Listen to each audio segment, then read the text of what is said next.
Hi guys, James at RampantLionReviews again for you today with another beer review. For this one we are going to head over to America once again and we're going to have a look at yet another beer from a brewery that you've seen me review numerous things from before here on the channel. And this is one I'm very curious about because this is one of my favourite styles of beer. I guess you could say my native style of beer, and I've never tried this from them before actually.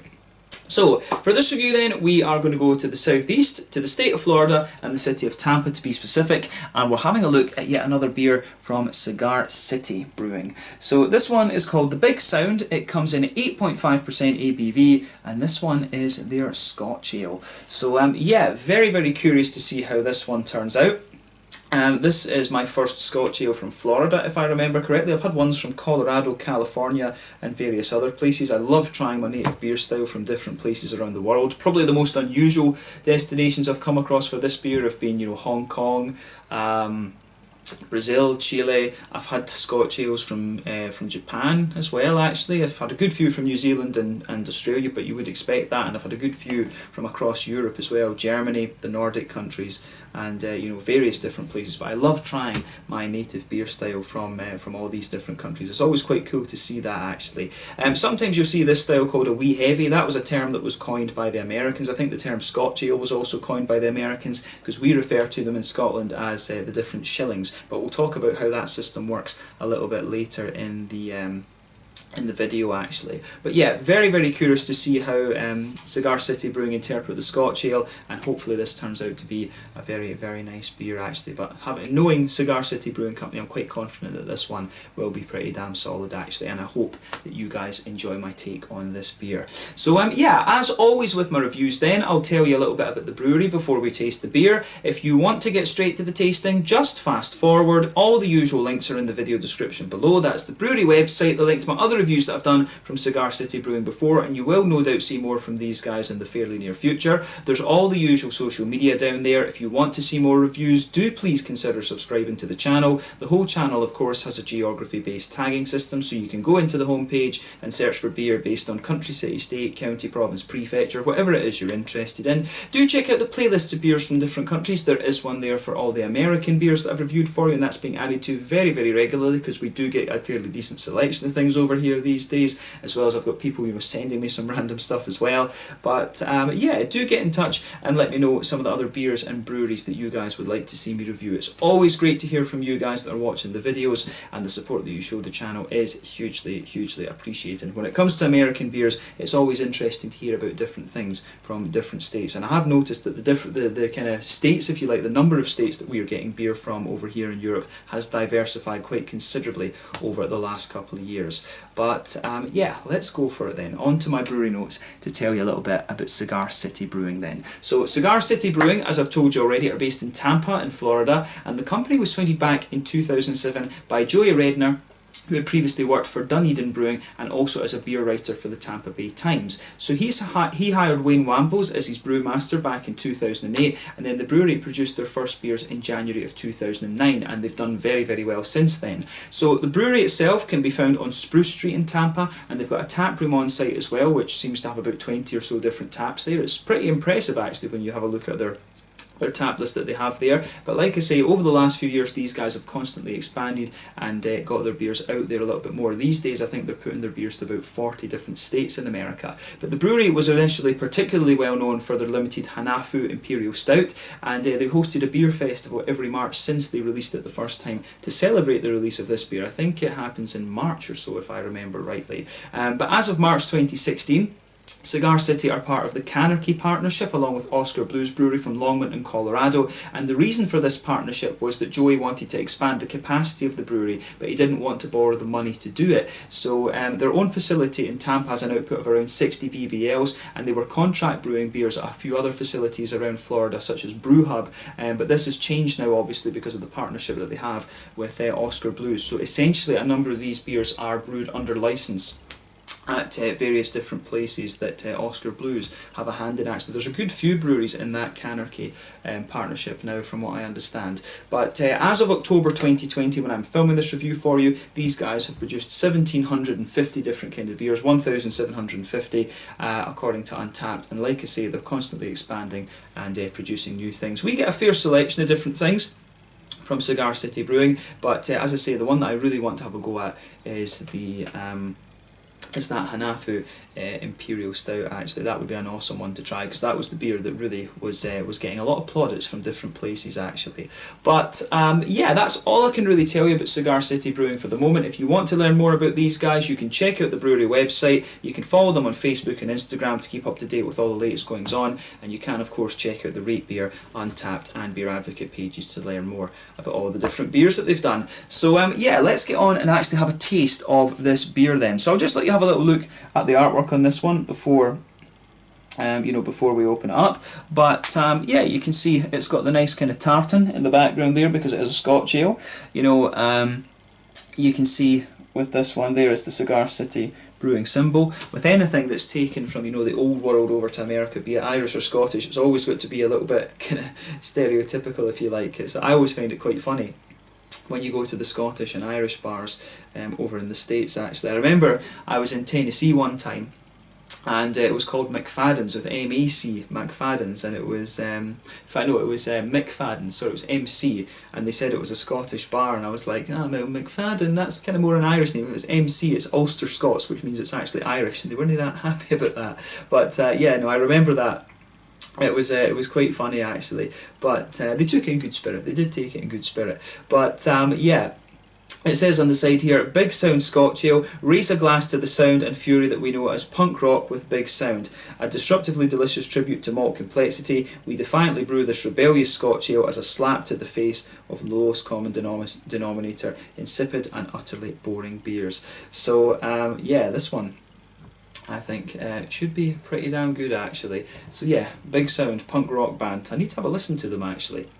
They're supposed to be pretty good. But there you can see the Cigar City Brewing Company bottle cap there. Just checking that you can see that on the camera. But this beer, I think, is this a 16 ounce? Yeah, it's a 1.5 pinter, so it's about 650 millilitres. It says on the side here, because it's got a Swedish printed label. But yeah, 1 pint 6 fluid ounces. So yeah, 1 American pint is 473, and I guess I think that's a pint and a half. I'm sure it's 12 ounces. 12 American ounces is 1 American pint. So yeah, it's about 600 and it's probably near 700 millilitres actually, to be honest with you. But yeah, as I say, I think this is a 16. I honestly don't know. The American measurement system, I always complain about this in the American videos. It makes no sense. It really makes no sense. Metric system is far, far better, in my opinion. It's based on the the properties of water. So guys in America, please just learn to use the metric system. It makes so much more sense. I think America is like the only country that has a different kind of system these days, or maybe North Korea does, who knows. But yeah, so yeah, nicely presented beer, this one, and it should hopefully be quite interesting. So to tell you just a little bit about the Scotch Ale. The Scotch Ale and Wee Heavy, as I say, these two terms were coined by the Americans when they took this beer over there. And as is the case with most American beer styles, the Scotch Ales that they do compared to the ones that we would brew back home tend to be a little bit more kind of big and syrupy and brown sugary. The fruits also tend to be a little bit more kind of brighter and juicier as well actually, whereas if you try the original Scotch ales, they tend to be a little bit more roasty and toasty, and the fruits are a little bit more kind of medicinal and phenolic actually. So that's the main difference for me between the American Scotch ales and the Scottish Scotch ales. But the system that we use as well at home is called the shilling system, sorry. As mentioned earlier, so basically what you'll see beers called 30 shilling, so you get 30, 40, 50, 60, 70, 80, 90 shillings, sometimes you'll get 160 shillings as well, which are big beasts, but yeah, basically you'll see it denoted as a kind of / and then a dash, and the idea was that this the shilling system refers to the tax that was on each of the beers. So as you go progressively up the scale, you've got more malt in the beer, hence you've got more alcoholic content, and therefore you pay more tax on it. That's the main idea. So what we'll do in this video is we'll comment on exactly what kind of shilling this beer would be, but most of the American Scotch ales that I've come across tend to be the sort of 80 and 90 shilling ones actually, although you do find certain ones that are maybe around 50 or 60 shillings. Example of that would be Robert the Bruce from Three Floyds Brewing in Munster in Indiana, close to Chicago. But yeah, let's see how we get on with this one then. So we'll get it out and into the glass and see how we go. Big 700 milliliter bottle, this one. Yes, so as you can see, nice little bit of smoke on the opening there, and we'll get this guy out and into the glass. as I said, I'm very, very curious to see what this has in store for us. This one's actually very, very black. That looks very nice. So yeah, that's one of the darkest Scotch ales I think I've seen in a long time.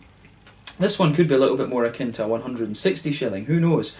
The 160 shillings incidentally are quite rare to come across. You don't come across too many of them. I do have one in the fridge from Pohjola in Estonia. I forget what the name of that one is, but you'll see me review that at some point in the future as well. But this one looks very, very dark. So if we shine the light through this beer, it actually comes across as a very, very dark ruby colour.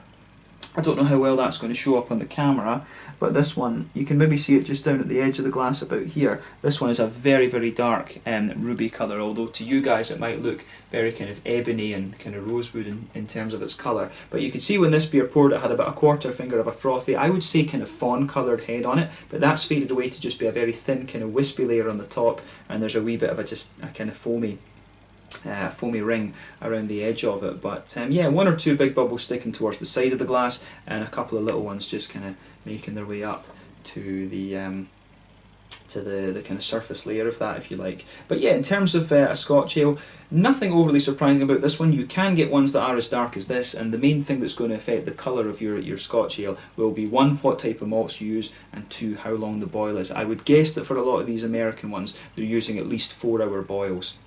This helps the sugars caramelise a little bit more, and as a result the beer actually comes across as a little bit darker actually. So yeah, let's have a little look at the aroma of this one and see how we go on. Nothing overly surprising about the appearance of this beer when you consider what style it is. Ooh, but yeah, this one actually does smell very, very authentic, to be honest. I'm going to say that. I wonder what that was. Neighbour's going crazy. But yeah, let's have a little look at the aroma then. So one of the things that's really nice about this straight away is that you get that lovely brown bready quality out of this one. Like I said to you, the original Scotch ales are a little bit more kind of bready and grainy. Some of them have got quite a grainy toastiness to them actually, but this one for me, it's actually got a little bit of an almost Doppelbock, a German Doppelbock character to it. The brown bready notes you get out of this are very reminiscent of like German rye bread. It's really kind of like that. So yeah, the malt base in this one has a little bit of that kind of very strong German Doppelbock sort of aroma to it. And as I've told you before, I love German Doppelbocks as well. It's the kind of Scottish sweet tooth, if you like. You know, we've got beers like this. The Germans have got the Doppelbocks, the Belgians have got the quadruple, and I love all three of those styles. Really, really love them. I think the only other one, those would probably be my kind of three top styles that I enjoy reviewing. But yeah, lovely kind of brown bready character to this one. That kind of forms the backbone of the beer, and on top of that you've got a lot of different layers of kind of brown sugar in there. Underneath though you will pick up a few little woody notes. There is a wee touch of vanilla coming out of this one in my mind, and you've got a little bit of a kind of nutty quality to the beer as well, which is quite nice. I don't think we can describe this one as being leathery. This is definitely more bready, nutty and woody. I think that's fair. There is a wee touch of the vanilla mixing in with a nutty character, as I said, but yeah, the big kind of brown bready notes that come out of this are very, very nice. It's got a good little bit of a kind of bread crusty character to it as well. You do get a few little more grainy notes out of it the more that you smell it, but the brown sugars in this one are absolutely lovely. So it's interesting because the brown sugars come across as very layered, which I like. So you can get that straight up, big, oily, highly caramelised treacle molasses kind of thing. You know, we call it treacle, the Americans call it molasses, but you get that highly caramelised brown sugar thing. And when you look at the colour of this beer, that is not a surprise. Underneath that though, I think the treacle molasses is what's covering up the booziness in this, but at 8%, this isn't the booziest of Scotch ales that you're going to come across actually. It's nowhere near as boozy as the likes of the Dirty Bastard and the Backwoods Bastard that you're going to get from Founders. I think they're north of 10% if I remember rightly. So this one is actually a kind of normal strength Scotch ale, if you like. This is probably akin to an 80 or 90 shilling strength Scotch ale. But yeah, as I say, big treacly molasses sugars in there. You get some brighter caramel in there, and there's also a good little bit of a kind of McVitie's digestive biscuity sort of thing, or cookies as the Americans would call it. So yeah, it's got a really nice kind of blend of all these different kinds of brown sugar, and the vanilla and nutty notes just add a lovely level of complexity to the beer as well. So yeah, I really like how this one goes together actually. So yeah, the brown sugars in this are lovely. It's got a really kind of in-depth aroma on the malty side of things, and this is a malt focused beer. So yeah, thumbs up to Cigar City Brewing for that. On the hoppy side of things then, yeah, on the hoppy side of things, there's a nice little bit of earthiness to the beer. But it's quite a smooth earthiness, I would say. You do get a little touch of a floral note to it as well, but again, that takes a bit of a back seat, and you've got a bit of grassiness in there as well. But the main focus of the hops in this beer should be the fruity notes, and I would think that it would be Willamette, or it would either be Willamette or it would be Eureka that the Americans would use in this. Maybe a little bit of Cascade as well. Cascade can be an interesting one for these Scotch ales. Of course, in Europe it would tend to be Bramley's Cross, or perhaps Northern Brewer from Germany. Bramley's Cross is the typical hop that's used in a lot of English barley wines, and it gives you some really nice berries flavours. And you know, the Northern Brewer is what's commonly used in the German Doppelbock. There's something that tells me it could be a bit of Northern Brewer, and I wouldn't be surprised actually if it was. You know, obviously there's tariffs and stuff on European goods that go to the States, so that is the one thing. They've got their own hops there that can do as good a job, Eureka and Willamette, just to name but two. But there is something that tells me this might be a little bit of Northern Brewer or Bramley's Cross. So there's just something about the earthiness in this that makes me think German Noble hop, because it is very, very smooth actually, and the way the grassiness comes out as well makes me think Northern Brewer. I'd love to know that. I would love to know what hop they've used in this, because it comes across as it's really familiar, but not I don't know, not so American actually. I think that I've got a feeling that might be Northern Brewer that's in that. But yeah, we can speculate all day. But the fruity side of this beer is really nice. You've got a whole host of different things in there. You've got some juicy plums, you've got a little bit of a kind of slightly lighter figgy note, and you've got the typical kind of blackcurranty, blackberry-ish notes that you expect of this beer style. Yeah, it's lovely. This is a really solid Scotch ale in terms of its aroma, so definitely take a little bit of time to enjoy that before you get stuck into it. For me, that's half the experiences with things like English barley wines, old ales, Scotch ales, Doppelbocks, quadruples. You know, that's always half of the experience. But let's have a taste of this one then and see how we go on. This one is the Big Sound, a Scotch ale coming in at 8.5% ABV from Cigar City Brewing in Tampa in Florida over in America. Let's get stuck in. Slàinte, skål.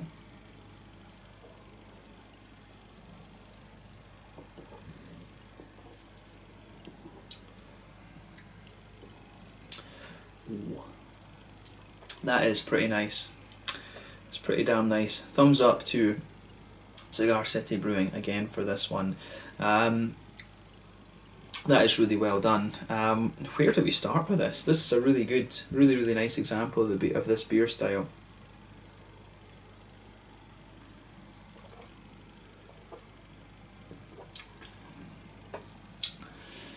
Yeah, it's very smooth as well actually. Comes across very oily, and I like that about it, but we'll talk about the mouthfeel of this one a little bit later on. So yeah, for me, this one's really interesting. You have this kind of woody quality and this woody slickness that just blankets the middle of your palate, in the middle third of your tongue. When you go towards the back, you do get a little bit more of that kind of, a little bit of graininess out of the beer. But yeah, very smooth, slick and very woody kind of base to the beer. I do like that about this beer.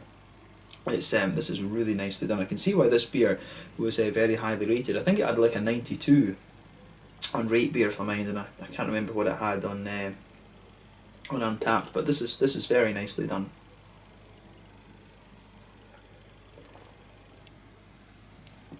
So yeah,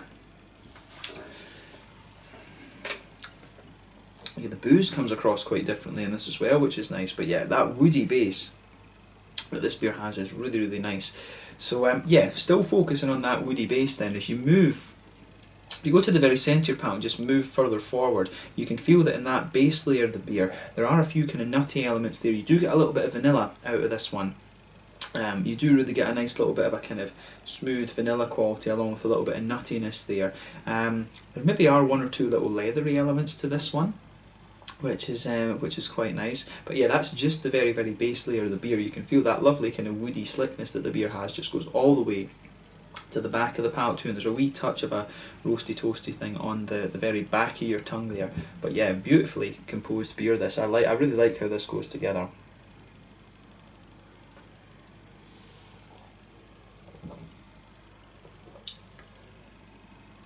Yeah, this one for me, very nicely done. Yeah, so let's focus on the next layer up of that. We've only really covered the very base of the beer, to be honest. So yeah, there is an element of breadiness to this one, and I'm surprised because the aroma that was coming out of this beer gave the impression that this beer would really be quite bready. And I mean, you just get a very kind of thin layer of brown bread on this one for me. In the middle third of your palate, you can feel there is a sort of thin layer of an almost German rye type bready note there, and it comes out a little bit more the further you go into the aftertaste. You will notice that in the centre of your palate there. The further you go into the aftertaste with this beer, the more that you get that kind of German rye bready note out of it. As you go towards the back third of your palate, a little bit of that is there, but it's mainly a kind of slightly sweet brown sugary note that's there. But the main focus of the brown sugars in this beer for me is in the middle third of your palate there, and it's a big oily kind of ring, if you like. It's a lovely big oily ring that you have in the middle of your palate with this beer.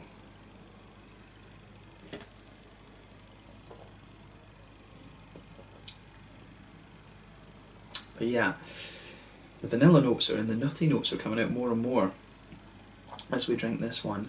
But yeah, in the very centre of your palate, you've got a lovely big, very thick treacle molasses sort of thing to this beer. It's that really big, oily, just highly caramelised brown sugar. This is a very long boil beer, and I think that accounts for a lot of the mouthfeel. But as I say, we'll talk about that later. But yeah, lovely big, highly treacle molassesy note out of this beer. As you move further out from the very centre of your palate, you start to get more of a sweet caramel, and it really stays like that. The caramel gradually gets progressively sweeter, and there is a wee touch of a kind of McVitie's digestive biscuity cookie sort of thing, as the Americans would say. There is a wee bit of that kind of cookie element to it. But yeah, you can feel as you go towards the back of the palate there, it spreads out almost kind of uniformly from the centre of your palate. But as I say, if you go towards the back third of your tongue, you do get one or two little slightly grainy elements out of it as well. So as I say, this one is quite a typical American brewed Scotch ale for me. It's a real slick and big oily beast on the malty side of things. The traditional ones would have a little bit of roasty toasty dryness and a bit of graininess to them. This one has a little bit of the graininess, but it comes across really nice and smooth. But I do enjoy the American interpretation of the style. I think they are very nice. So it gets a thumbs up from me on the malty side of things. This one has a lot of what you would expect with this one, and it's almost got the cleanliness, if you like, of a German Doppelbock as well, which I do enjoy.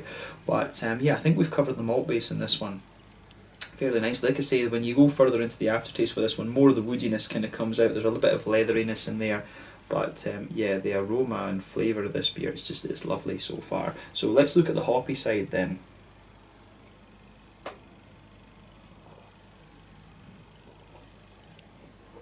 So the hoppy side of the beer is very nice and very smooth. The back corners of the palate, you've got a little touch of earthiness there. And as you move further forward, you can feel it smoothens out. It becomes a little touch herbal, and as you reach the kind of front corners of the palate, it's got a nice little bit of floral aromaticity, but the floral aromaticity is quite minimal. I mean, I'm guessing, I don't know when this beer would have been bottled, but you know, the Scotch ales are not high bitterness beers. You will get a little bit of this, and I do, in fairness, one thing I do notice with this beer is that it has a little bit of it does have a little bit of kind of toastiness comes out of it a bit later on, but it's not got black malt and it's not got chocolate malt in it. That's one of the biggest mistakes I think people can make with the Scotch ales, is using chocolate malt. I wouldn't ever use that with a Scotch ale. It's all about the brown sugars. Scotch ales are brown sugars. I've got these wee fruit flies. They're annoying, these things. But yeah, the brown sugary side of this beer, like I say, is really nice. But yeah, back corners of the palate, there's a little bit of earthiness in there. It's kind of like a German noble earthiness in fairness, but very smooth. So say a little bit herbal, and then a little bit floral and aromatic on the front, up towards the front corners of the palate. Then round the very front curve of the tongue, the beer is just a little bit lighter and more grassy in my mind.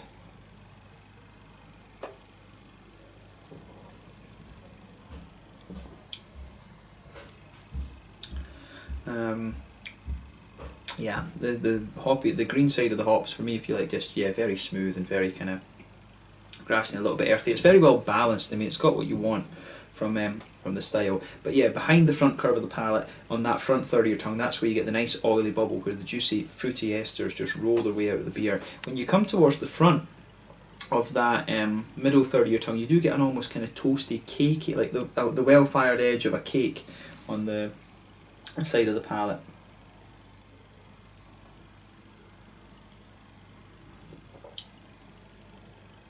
But yeah, on that fruity side of things then, if you go towards the back of that front third of your palate, there's a few kind of juicy plummy notes there. But this one, and this is interesting, this beer actually does have a little bit of the almost phenolic element that you get from the traditional Scotch ales, that sort of phenolic-y, medicinal, kind of cough syrupy type thing. So yeah, when you go towards the back of the front third of your palate, you do get a little bit of that kind of datey, pruny sort of thing mixing in with the almost cakey vibe that you have on the borderline between front third and middle third of your tongue. But yeah, as you move further forward from that, it gradually gets a bit sweeter. I don't get plums in this one. Plums are usually kind of really juicy for me, so it's dates and prunes, those slightly more dried fruity qualities that you get out of this one. But then as you move further forward, you do get a little bit of a more oily figgy note, and then you'll notice on the front half of that front third of your tongue you get a more oily bubble, and that's the black curranty, blackberry-ish notes coming out of the beer. I do find the fruits a little bit more they're not quite as sweet as I've had from some other American Scotch ales. They come across as more big and oily, but that's the general vibe of this beer. This is a big, oily Scotch ale, especially compared to some of the other ones that I've had. But it's beautifully done. It is really nicely done. I'm still a bit confused as to what hops they would have used in this.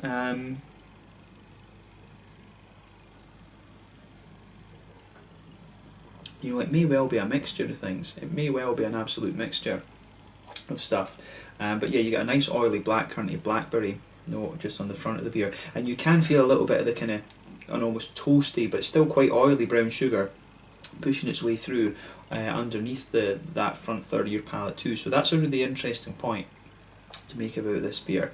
It's got a lot of depth to it, this one, in my opinion. So yeah, this gets a big thumbs up from me. What we haven't said though is where this is on the style spectrum. So I mean, I would describe this one, it's 8.5%, so it is a little bit lower, I think, than some of the examples you can find in Scotland, actually, of the 160 shilling. But in terms of flavour profile, I would say this is this is 160 shilling. I think this is probably the heaviest Scotch ale that I've come across from America in terms of flavour.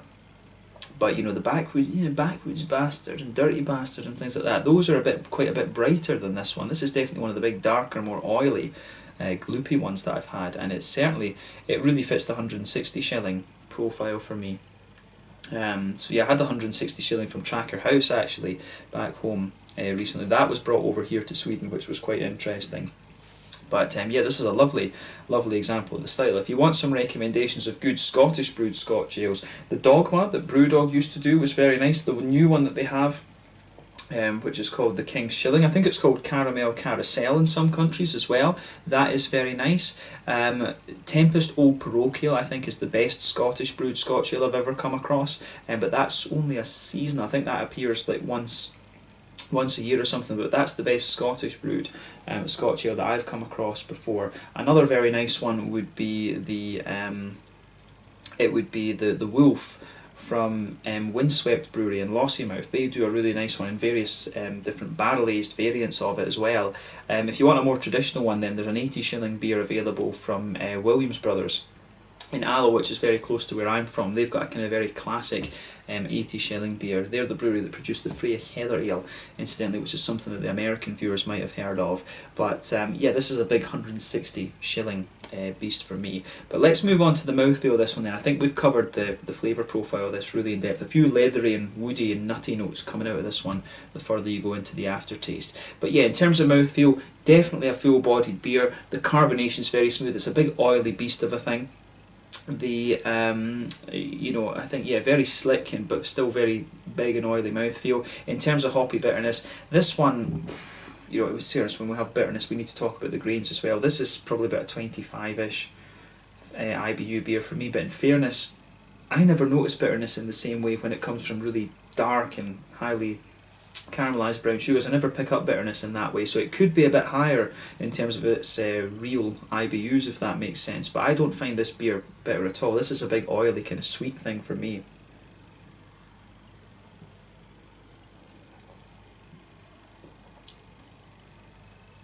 But yeah, I really like how this goes together. As I say, it's big thumbs up for me. Big oily, full bodied thing. There's no doubt in my mind about that. Yeah, but 20ish, maybe 25 IBUs.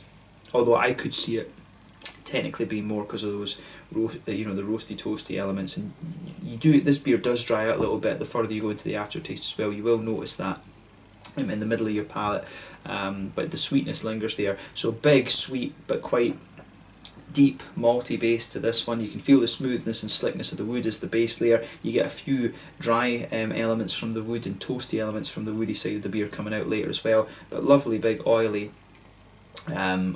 sweetness. I'd say quite oily fruity characters as well in this one, and the hoppy side of the beer for me is really smooth rather than anything else. The green side of the hops is very well balanced with the earthy and grassy side of things, but really quite smooth rather than anything else. But yeah, it gets a big thumbs up from me. I really like this one, and I have to say, this is probably the closest American Scotch ale I've come across to the originals. Even the Robert the Bruce is still a little bit sweet, and the Founders ones are very, very sweet as well. But this one has an element of both. This one's actually a nice hybrid. It's got a good balance between the American sweeter side of things, and it does have some of the elements, the more toasty, roasty kind of Scottish side of this beer style as well. So as I say, big thumbs up to Cigar City Brewing for this one. I think they've done a really nice job of it.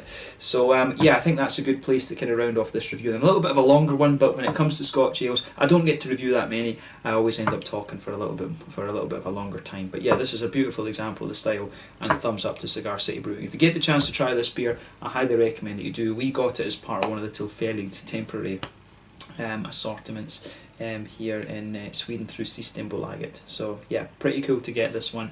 But yeah, thank you again for watching my beer reviews. Until the next time, please like, subscribe, share, all the usual YouTube stuff. Let me know your own thoughts on this beer in the comment section below. Let me know what your favourite beers are from Cigar City Brewing as well. We will return to these guys at some point in the fairly near future, but this has been a really, really nice one to review, and I hope that you guys have enjoyed my take on this beer as well. So yeah, the Big Sound, a Scotch ale coming in at 8.5% ABV, from Cigar City Brewing in Tampa in Florida over in America. Make sure you check out these guys if you haven't already. High Ally is one of the kind of classic American IPAs, if you like, these days, or at least for us as European drinkers, I would say.